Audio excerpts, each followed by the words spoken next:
Vilma, welcome to the show.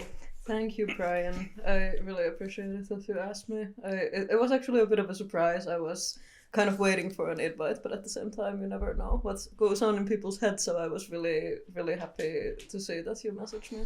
Yeah, inviting you on the show, yeah, it was definitely something I struggled with. It kept me up at night, but finally I decided to do it. Yeah. And yeah, based on the art that you've made, I think it was definitely an easy choice. And I mean, of all the artists that I've seen with like very beautifully expressive work and work that still has a sense of humor to it, I think yours of all came to mind.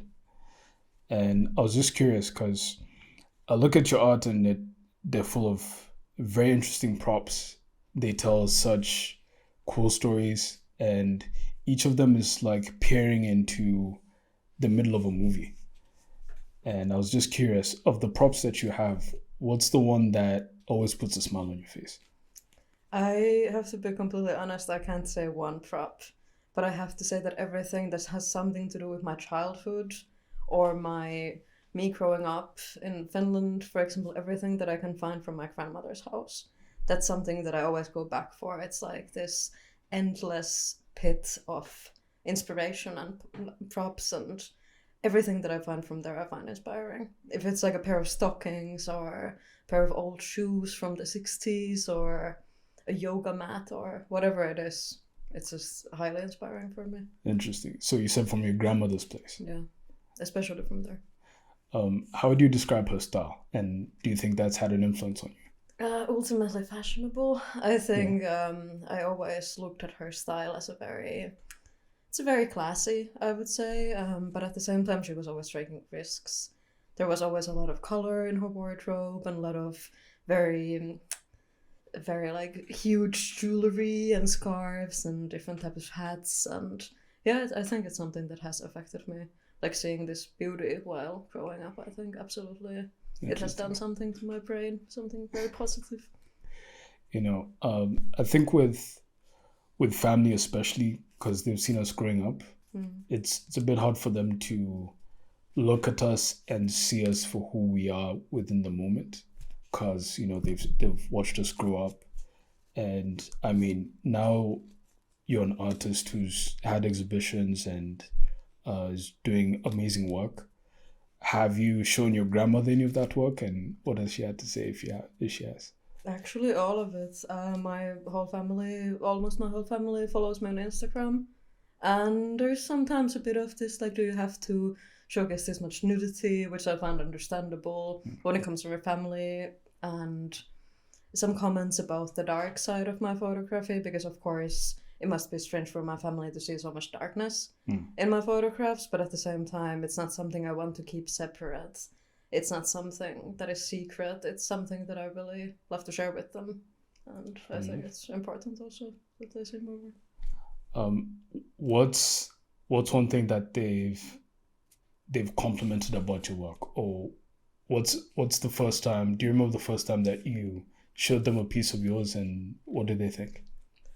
The first time I've been taking photos for so long, it's somehow my journey started so early that I think it was always a bit this. It's a bit strange. That was usually the comment that I heard a lot from my family, that this is a bit goes to the direction like I don't really know what to think about that. Hmm. But there was still always a positive tone of voice, and I think that also encouraged me a lot while looking for my style and looking for myself and looking for what kind of photographer, what kind of artist I want to be. Of course, when somebody is on your side, and Hmm. even though it's a bit weird for them, it's something they root for. And yeah, Fair enough. Could you tell us a bit about what it's like growing up in Finland? growing up in Finland, Finland is a strange place. Finland is a very, at least how I spent my childhood, it was a really safe place. I think that's changed a bit. It's going to a bit of a direction that I don't know anymore. Also, I'm really disconnected from Finland these days. I don't have that much connection to the country anymore, and I don't really recall the country as something that I want to stand for, especially because of politic reasons. And that's strange for me. It's weird to realize that you don't agree with the place that you grew up. But growing up in Finland, I think there's this certain aesthetic that people are so numb, but at the same time, there's so much joy in them. And there's a lot of this dark type of humor. And I think that's something you can maybe see in my work that is very Finnish. And it's not only me, I feel like there's a lot of Finnish artists creating portraits that are so full of playfulness and so full of humor, and they have this straight, very angry face while taking the photos. And it's this mentality that I can't really explain where it comes from, but it's something that most Finnish people share. I see. Yeah. Yeah, I think the first time I came across your art was over Instagram, and I think I was going through more and more of them. I would give myself this exercise of I'd look at the photo, and I know that you always have like a really funny or witty title for the piece, Yeah. and it's funny looking through the piece, really enjoying that, and then looking back at the caption, and it always gives me a chuckle just seeing what the caption is, the title of the piece. When you're in the middle of your creative process, does that usually come first or last, or at what point in time do you come up with the idea for the title? It really depends a lot. Usually, because I used to create with this very subconscious state of mind that I don't think of the photo before I create the photo. I just start taking photos and I see what happens. And then the title kind of became after the photo was done. But today I sketch most of my photographs. I come up with an idea, usually when I can't sleep, and then I just draw it quickly. And sometimes the title is already there. And that's interesting for me how also creative process can change. That I didn't used to do it, and now it's how I do it every day. But Could you walk us through what your creative process looks like from start, from idea till you have the finished photo and you're sharing it with people? I meant from the start, I think that could be the start for it. That I first have the idea. I always write everything down. I'm a person that I really love to keep a notebook or something I can hold my hands for very close to me. So whenever I have this idea of I need to sketch it or I need to write it down, sometimes I can't sketch it because I don't really know what it is. And that's the first thing I do. And after that, I look for a day that I feel like taking the photograph because my photography is extremely emotional and it's very connected to my stage. And I can't create on forcing myself to create because I've tried that and it never really Works. works out because it's just then you become too perfectionist and you want the photograph to be perfect in a way and it's just it never works, it's never good. I see. But I look for the right state of mind, and whenever that happens, if I have time, I take the photo, and after that, I edit the photo. And actually, I want to go back to the creative process in a way that I always use the 10-second timer, the one that is built in the camera. I don't want to use Wi-Fi, I don't want to connect my phone, I don't want to see the photograph. And that's something that whenever I create, it's really important for me that I have this moment of surprise, this element of I might fail, and kind of this challenge towards time that I sometimes have to run in front of camera. Most of my photos are taken inside, so not that much running. Interesting. But yeah, it's just important for me that everything goes surprisingly. You bring up a couple of themes that I think most people who not only artists but people who create can relate to. I think one of them being like there's feeling this need that you have to produce all the time, and then once you start thinking about consistency of production, I think words like discipline start entering the picture. Things like, oh yeah, I need to make sure that I'm sharing something once a week. Was there a time where you were struggling with those kind of pressures? And if so, how did you deal with them? I think creating for me was always spitting out ideas. I feel really lucky that creating was always really easy for me. I never really struggled with huge creative blocks. Of course, it happens to everybody. Sometimes you just can't come up with anything, but also I think that's a time to take rest and not to think about art or work or anything, and then you just close your mind for a second. But I do believe in constant creating.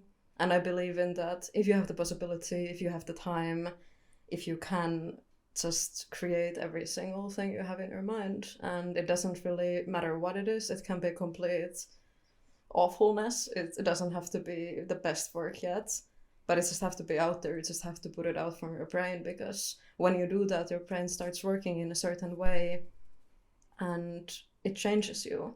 When you work constantly, when you put every idea on paper or from your camera, it's just your mind starts producing more, and I believe that that's good for artists. But of course, this is incredibly like a personal way of working, and I don't want to make anybody feel like, you know, they have to work so much now, because it's not like everybody's like, we are all so different when it comes to this. But for me, it was always like that. If I take a break of 2 months, I will become empty. I can't come up with ideas anymore, or at least that's what. If you take a 2-month break. Yeah.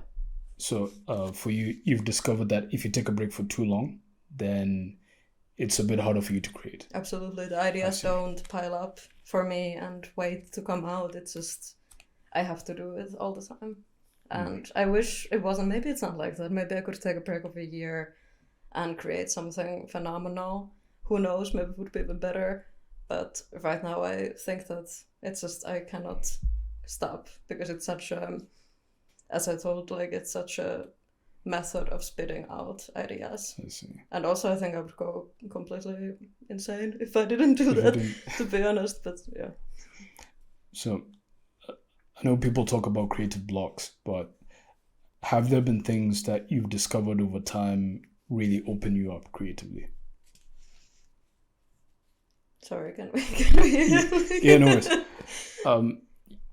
So I think as artists and creators, we have these things that block us. Sometimes it's like thinking about other people's opinions when we're creating. Sometimes it's, personal stuff that stops us from creating.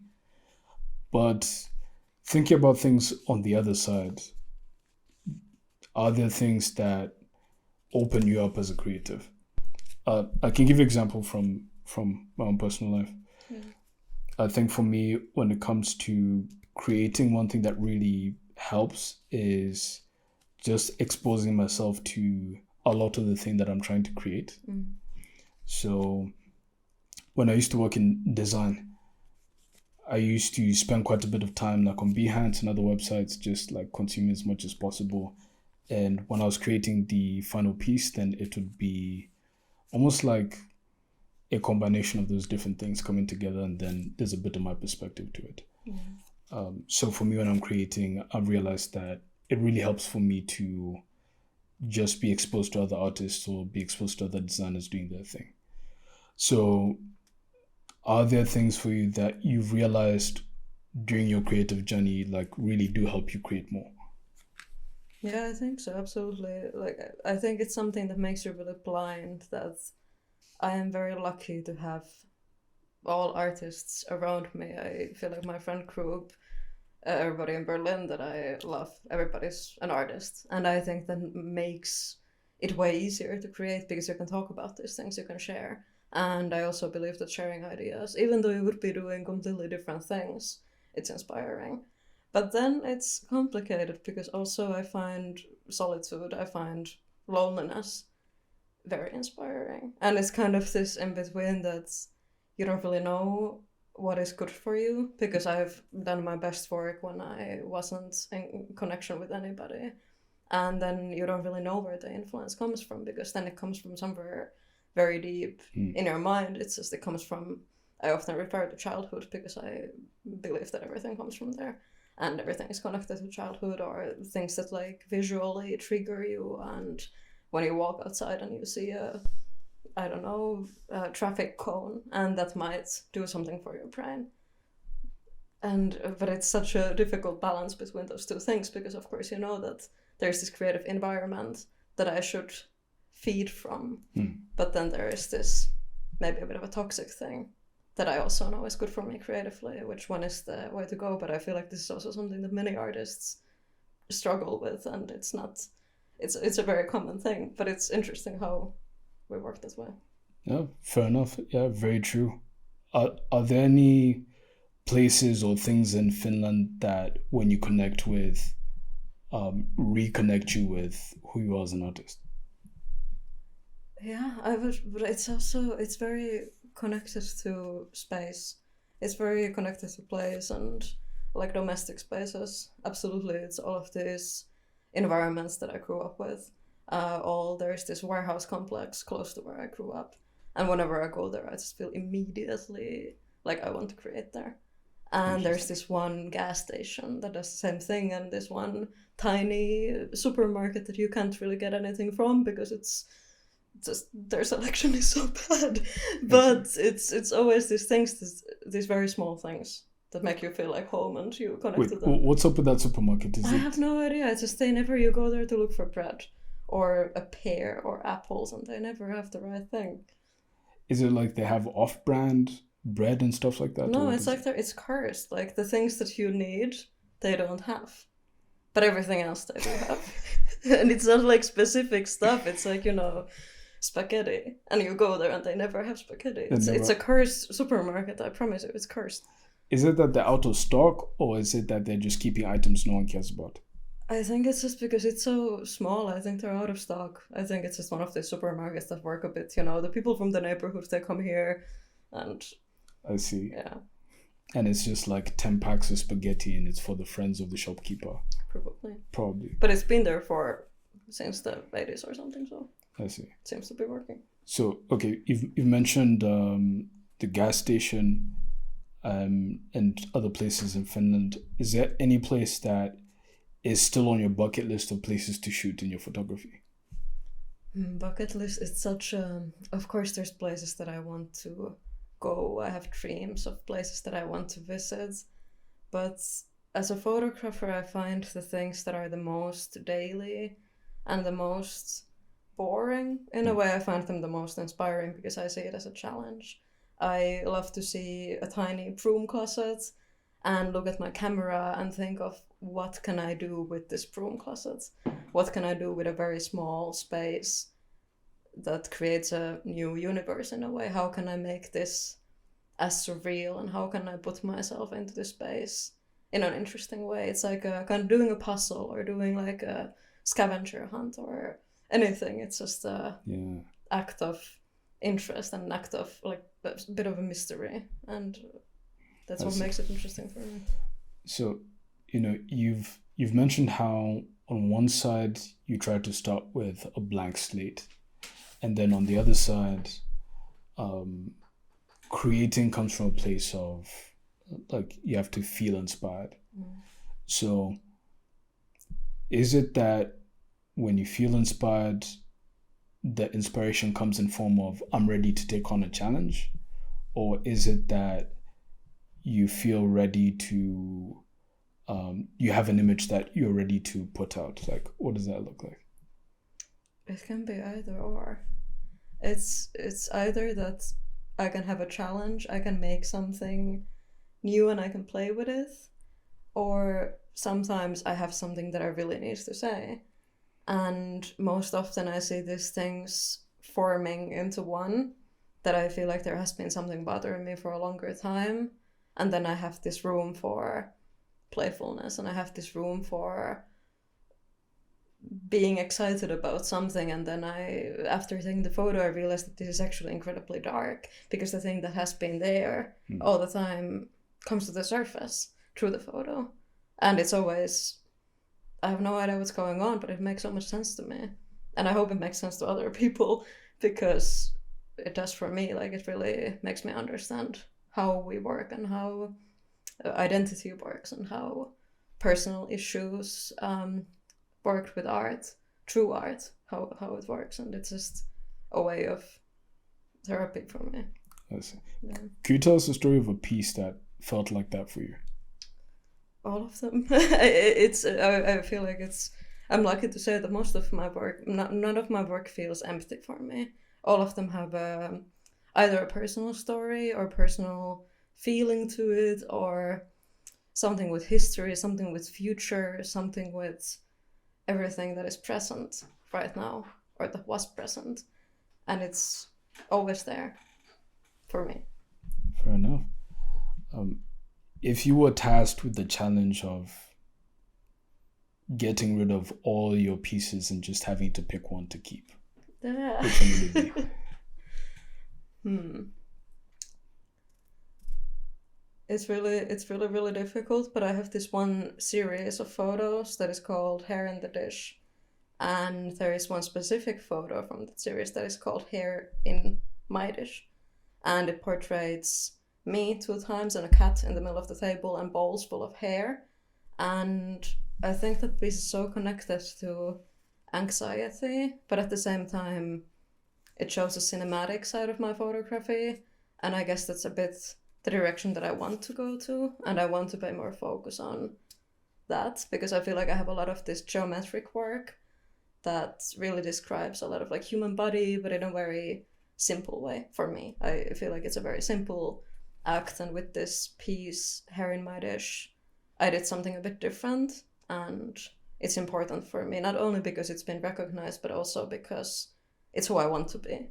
It's not necessarily what my photography is all the time, but it's what I want to do. If you could instantly master a different art form, what would it be? I've been thinking about this a lot, especially lately, and definitely painting. I think painting is one of those art forms that I really look up for. I look up to, and it's something that I think if I could paint, although it depends how you define who can paint and who cannot, but I would absolutely be a painter. In a way, I don't care that much about cameras. I don't care that much about tech in general. I'm not interested about how the camera works. I'm not interested what happens inside of the camera, which I think is really maybe strange for a photographer not to be interested about the medium, but I'm just interested about what happens performatively and what happens in the photo. And I would absolutely be a painter if I saw myself good enough to be a painter. I see. Um, yeah, when it comes to the subject of, being a photographer, not necessarily interested in the cameras and the tech, I think one thing that has really been interesting to talk to different people about is like film people. And especially Berlin has tons of people who are into film. And the one thing that I've noticed about film people, because it takes like hundreds of people to make a film sometimes, and at the bare minimum, at least 5 to 10, Yeah. in order to make a decent sized production. I think one thing I've learned through film people is that different people gravitate to different parts of making the film. So some people just care about the writing, other people, it's the cameras and the tech. I definitely know I'm one of those people. So yeah, I don't think it's uncommon to find yourself kind of disinterested with, for me, like the writing is not as interesting, but definitely the cameras and the tech and the visuals and creating that. Yeah, and I think also artists who are not working in film, who are not working with big productions or like theater, for example, we are so incredibly individual that I think that for many people who work as a single person in arts, it's also really scary to think about that kind of stuff. It's really scary to think of like if I wanted to make a short film or if I wanted to do a video, I would have to communicate with all of these people. I would have to learn a new way of creating completely. It's a completely different world, and maybe it's also somehow based on fear. It's not that I don't want to do these things. It's not that I don't want to be connected to the tech side of photography, for example. It's just it's scary when you've been working as an individual for so long. No, fair enough. When you think about like painting and mastering that, is there any particular painter's work that you wish you could paint like? Oh god, that's such a because of course I feel like one of my favorites or a few of my favorite painters are very people who look like they cannot paint. Right now I cannot come up with anybody, but whenever I see this very abstract contemporary art, it's just something that I really drive for, and I really love looking at that type of art. And painters who master their craft in a very stereotypical sense that you can draw a perfect portrait, that's not interesting to me, but at the same time it's still something I really look up to. So it's a difficult question. for a person who's not so connected to the The medium, data. Fair obviously. enough. Yeah. Um, so when I look at your photography, it's first of all you're taking it all yourself, Yes. and also there are times where there are multiple versions of you in the photo, which is not the simplest thing. It's not just like snapping and having the picture there. Could you tell us about how you got into self-portraiture and how that became the medium which you feel like you can express yourself the best? I think it's a really interesting question because I was going through my cameras that I found from my mother's place, and I found one, my first camera that I got when I was 13 years old, 12 or 13, and I saw some self portraits there. And I found it so interesting that I had no memory of this time. I never realized that I actually did take self portraits as a kid. And Really? during this time, I was really young. And then when I started photography, I was really into fashion. I wanted to become a fashion photographer. It wasn't even a will only. I was sure that I will become a fashion photographer. I was really intrigued by other humans and how they look like and how can I connect with them on a deeper level by taking their picture. And then COVID came, and I think for many photographers it was a time to I have nobody to take photos of anymore. How will I manage? How will I continue my craft? Mm. And I started taking self portraits daily, and that's how it started. And somehow I got stuck there. And I don't mean stuck in a negative way necessarily, because it became my comfort zone. It became the place for me that I feel very accepted in. I feel very like I can express everything that I want to. And now to this day, I want to keep myself open. I want to be able to photograph other people again, and I think I will be going through some kind of change at some point. I don't think self portraiture is something that I necessarily have to do for the rest of my life. I think it would be stupid to think that way, that this is this one thing that I happen to be somewhat good at, and I will continue with the same thing all my life. No. But for now, I've become so incredibly comfortable with it. And I think it's changed me so much as a person that I'm not ready for that change yet. But I hope that answers your question. Now I'm No, like yeah, going a bit no, no, over. definitely Yeah. does. I'm curious, where were you during COVID, and do you remember the first time where you did self portraits and then it came back and you were like, oh wow, okay, there's something here. I think the first I was actually in Finland during COVID. I was in Berlin first, and then I traveled to Finland. And I think I asked my aunt that can I borrow her wedding dress, because I had this idea of this is something I never put anywhere because I didn't see the photos as good photos. But I took photos in her wedding dress sitting in a table, and I already did this multi character thing that I had like a family wedding type of thing, but everybody was wearing masks. And of course, this is now it sounds really cliche, and looking back to it, it's a photo that probably many people did at a time, which is not a bad thing. I think it tells something about the society that many people shared the same ideas during COVID, like this very typical scenarios of a party or a situation that you cannot do, and then you have the mask. It's very common, but that was the first photo I think I created during this time. When you're creating your stuff, do you typically think about the audience, and are any of your decisions guided by, hey, I think people will like this? Yeah, I would say that when I create, when there's the actual moment that I decide to take the photo, I feel like I have to take this photo. This is something that I have to create. I don't really think about other people, but when it comes to the moment that will I show this photo, will I even just like simple things like posting it to Instagram, I think I post 20% of my work, because there's so Really? much insecurity and so much of this. Not really will people like it or not. I was always somehow lucky enough not to care about that. But there's always this, what if this is something too personal? What if this is something too different from what I usually do? What if it breaks the pattern? What if it's not coherent enough to go with my other work? Like some days I have this, fuck everything, I'm just gonna do black and white photography. But I would never post that because people know me as this colorful photographer. And I think, of course, it would be interesting to see all of it. And I've been planning to maybe at some point to have a show that I just show whatever I want, not thinking about will it sell or will people think certain way about it. It's just it would be so freeing to do that. But of course, at the same time, you have to think of the which pieces will sell and which pieces won't sell, and it's somehow cruel. Through your experience so far, have you discovered any formula about what does sell and what doesn't? Yeah, absolutely. It usually comes from other people. I've had some amazing curators that actually told me exactly what pieces they want, and that was always the best for me. It's really easy for me because it's really difficult to judge your own work.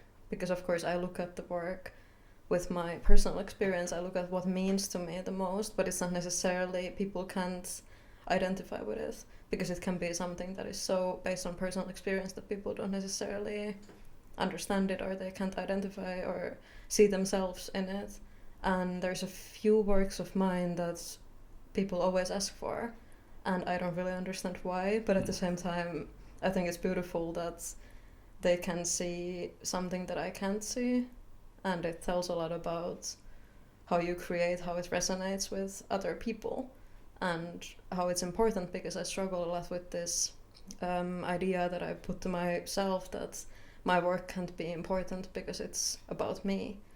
But at the same time, what I have realized is that it's not about me at all. It's about everything else. It's about emotions that everybody goes through. It's emotions that many people find it in a way that I actually really see myself in this. This has happened to me too, and I find it personal, and that's what I want to do. But when you have this thought of why am I doing this because it's my own body, I don't want to seem vain, and that's something that I've heard many times because self-portraiture artists are often seen as vain people. Why would you portray yourself so many times over years? You must really like yourself. But that's not really reality. I never really liked myself, but it's more the emotions, it's the feeling, and I really hope that people can see themselves there, even a bit.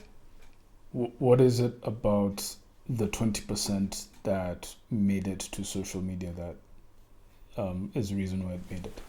It's the instant feeling of this is really great, and maybe it's faulty, maybe the work that I don't post is even better, but it's just this sometimes after taking a photo I have this instant feeling that this is a great photograph. It's sometimes very strong, sometimes it's like, yeah, this is okay, but I will still post it because I want to keep active. And I also produce so much that where am I going to put it if I'm not going to post it? There's no other platform I can use other than, of course, physical exhibitions, but it's not all the time that those are there. So, yeah. So it's the ones that you look at and you personally feel like this is going to be a great photograph. Exactly. Has there been any amongst the 20% that you didn't feel as confident about, but once you put it out there, you were surprised at how much people liked it? Yes, there has been definitely. I feel uncomfortable photographing in outdoors. It's still something very new to me, but I feel like often when I photograph outdoors and if I post these images, people like them more than the ones I take indoors, and it hurts me in a way because the ones I take indoors are the most personal ones and the ones that I like the most, and then there are these outdoor photographs that I feel are a bit more simple because I have an audience. When you photograph outside, you cannot be, in my case, you cannot be completely yourself because you're afraid of other people watching you.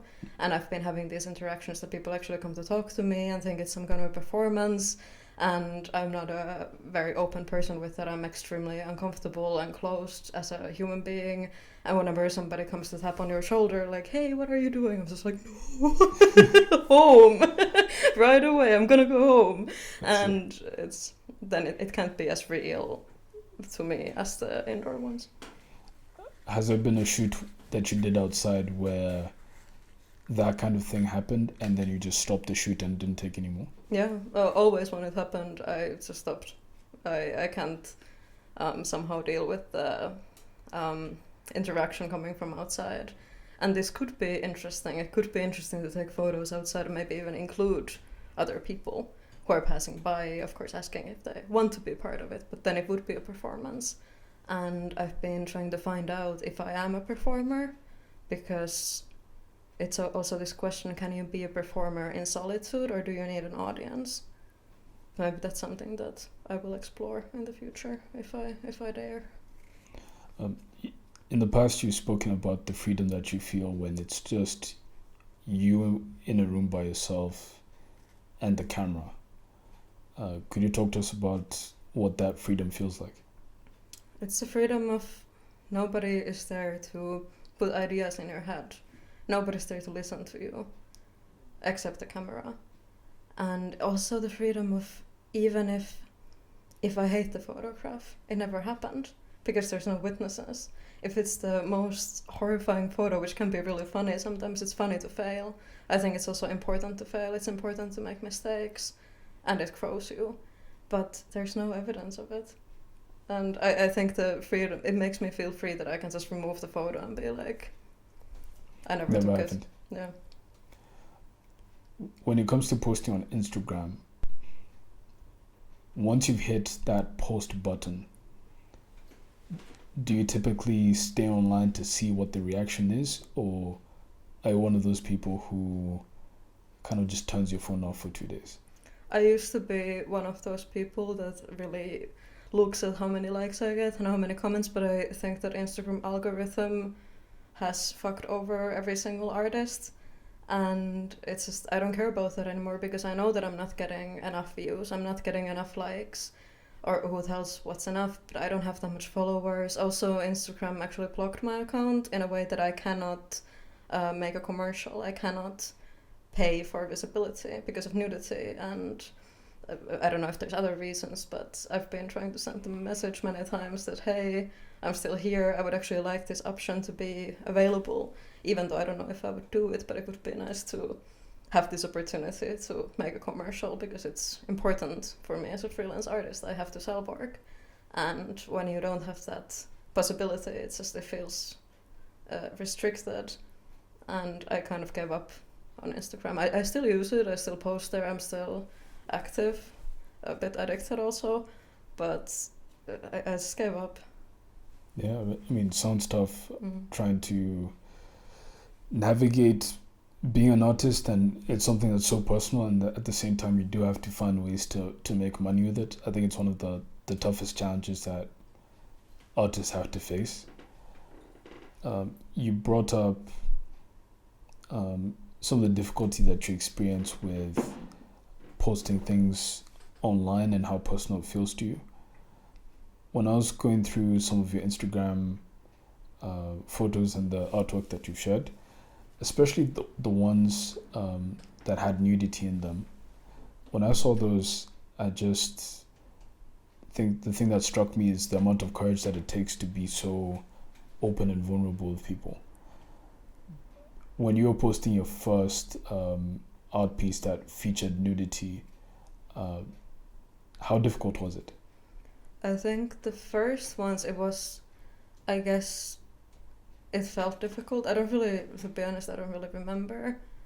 But these days, nudity is so neutral to me that it really doesn't make any difference. It's not a difference if I post a photograph with clothes on or without clothes. It's just, it's a body, and everybody has one, and it's so neutral and normal for me that I don't really think about it too much. And whenever sometimes there is this reaction, especially from people who don't know my work necessarily, that they kind of stick with the nude ones. Not in a like sexual way or like in a negative way, but it's just, it's always a bit this, why do you do this? And why did you decide to be nude? What do you want to express with the nudity? And then the answer is just, I didn't want to express anything with the nudity. I can do it, and I can use my body in any way I want to, and that's basically how it is. It's just a body. Fair enough. Is there any particular artist, either dead or alive, who, if you got the chance to have dinner with, you'd pick them? There's many. Only dead ones come to mind now. There's Francesca Woodman, I really love her work, and she was one of the first. She's a self-portrait artist, or was a self-portrait artist also, and I think she was one of the first self-portrait artists that I really got into, that I really studied. I studied her work a lot, and also, of course, like Cindy Sherman, who's alive, and I hope to meet one day, maybe, who knows. But I would choose Francesca Woodman. And I don't know if there would be any specific questions. I would just like to listen to her. It's more like I would just want to meet her and hear her story. Okay. Um, when it comes to art pieces that you find compelling, is there any that you just can't stop looking at, even if you've seen them 100 times? I would say there's this one photo book of Ren Hung, and his work basically, not all of it. I feel like he also had a very huge body of work, but there's this one beautiful photo book that has all of his work, and that's one of those. I actually don't personally have the book, but it's one of those books that I could go through it hundreds of times and never be uninterested. He's one of my favorite photographers for sure. In your art pieces, you're depicted in different wigs and styles of dressing. Is it a new character each time, or is it all part of the same story?